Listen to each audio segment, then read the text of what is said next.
Hey everybody, so welcome back to the channel. Welcome if you're new. Today is going to be the update for my May budget and debt payoff. So, some exciting progress this month, also kind of scary. I'll get into that in a minute. So basically, if you haven't seen any of these videos before, what I'm doing is I am obviously paying off my debt, and I throughout these videos, like this whole series, I have kind of gone through how I'm doing it. I'm doing sort of like a modified debt snowball method. So what that is you just take off your extra money after you budget and everything, and then pay off your smallest balance first, and then you take all of that money, put it towards the next balance, and take all that and put it towards the next one, so on and so on until you're able to pay off stuff pretty quick. So I started out with 2 credit cards. Both had a pretty high balance on them in comparison to the credit limit, and a student loan. So previously I had paid off, actually I think last month I paid off my credit card number 1, so I call them 1, 2, and now I have 3, which I'll talk about. So last month I paid off credit card number 1, which is nice, and then I also opened up credit card number 3 because my credit card number 2 is going to start accruing interest in June. So it's now June as I'm filming this, so I needed to pay that off pretty quickly to avoid that interest charge. Because if you didn't know, if you have a 0% interest credit card, like introductory thing, and you don't pay it all off, by the time that period is over, they slap you with a pretty big interest charge, and I did not want that to happen. Because it would hurt my, set me back a little bit in trying to pay off the rest of it, because I'd have to pay more money.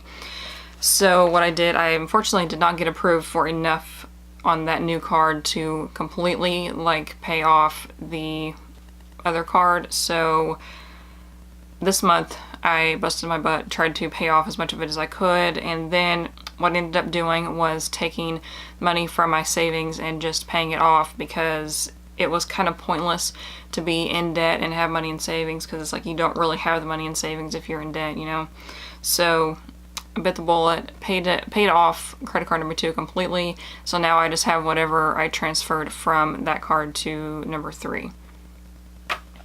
So now I'm only paying on 1 credit card in my student loan, which is a lot better than I was when I started this journey.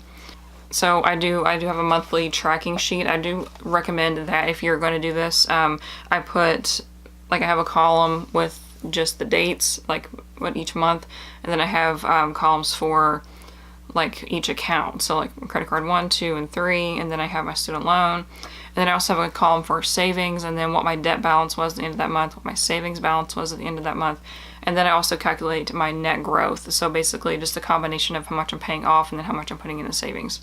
So didn't pay anything on credit card number 1 because that's paid off last month. And then credit card number 2, I paid $2,516.65 toward credit card number 2. That completely paid it off.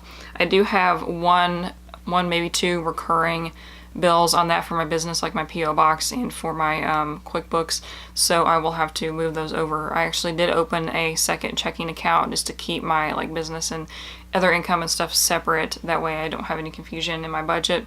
So I'm going to this month I'm going to move those over just so I don't have the recurring, because if you're paying off your debt, you want to go through your credit card statements and make sure that you don't have any recurring payments on those credit cards, because even if you pay it off and there's a recurring charge like Netflix or Spotify or whatever, and you get charged with it, you won't be paying attention to that card because you think you paid it off. So then you'll end up with a late fee, and it'll hit your credit if it goes 30 days late. So I'm going to eliminate that possibility.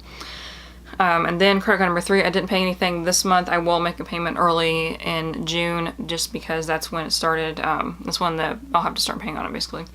And then I'm going to, it'll take 5 months to pay that off if I pay $680 a month on that. So it's actually not very long at all. And then I'll start paying off my student loan. And then I'll just keep making the $75 payment on my student loan. That's about the minimum. Normally when I first started this, and what I would suggest is to pay just slightly over the minimum, not substantially, but round it up. If the minimum's $52, round it up to $60 or $75 like I do. That just helps a little bit. It keeps the interest down. And then this month I had to take out of savings, like I said, because of the, you know, taking that money and paying off the credit card. So my savings, I was negative $2,091.63. And then my debt balance is now $6,620.11. I don't know why I put the cents in there. I don't know, I thought it would be more, it seems more realistic because that's the actual amount. And that, my debt balance kind of fluctuates because of my student loan. The one credit card that I have left doesn't have interest yet, so it's gonna be even pretty much the entire time.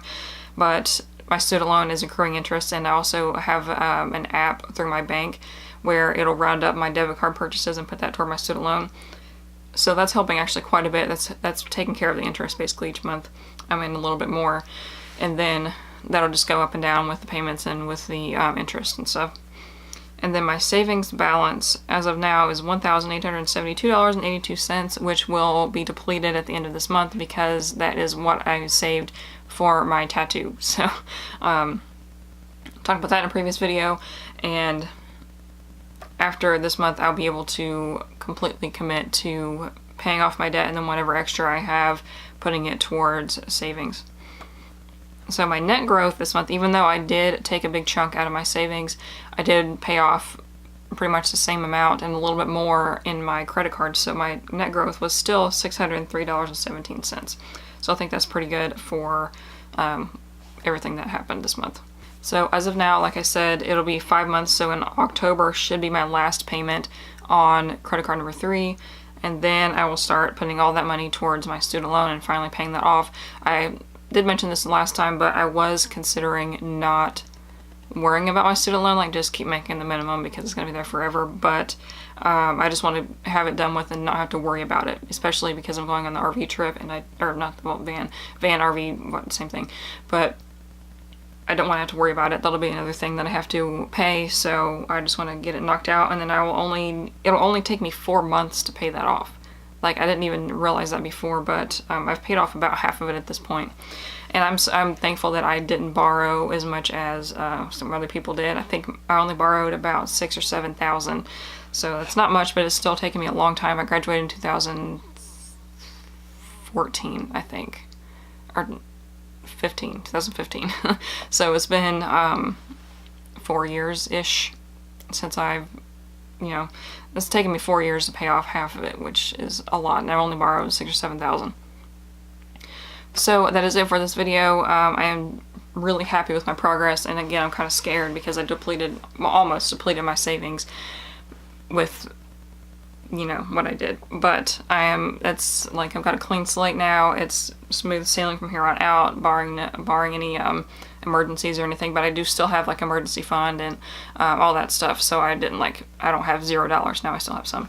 So that's about it. Let me know what you think. If you have any questions, anything else you want me to talk about in these videos, or any comments or any questions you have about how I'm getting ready for getting the van and everything, because I do want to document that process as best as I can, because I know a lot of people, I've watched videos and stuff of people doing like van builds and then like traveling in them and stuff, and they kind of leave out a lot, and it's like, boom, here's my van tour, boom, I'm out and about, boom, here's this, here's that, I'm moving back into a house now. It's like, but there's not much in between. So I'm thinking about like starting from going to the dealership and buying the van, drawing out the plans, all that stuff. But some people do, it's kind of a smart idea, they save that for like an ebook kind of thing and they sell it, which I could do that too a lot. I know a lot of people, like one person in particular, I guess, a couple that did a tiny house. They put all of the content basically that they like of them building the house is on YouTube, but they condensed it into like an ebook and like series and stuff that you could buy. Just like it's easier to find the information. So let me know if you want me to do something like that, if you're interested in it. And then I'll talk about it more later on as the channel progresses, but that's it for now. So let me know what you think, and give this video a thumbs up, subscribe so you don't miss any other videos, and I will see you then. Bye.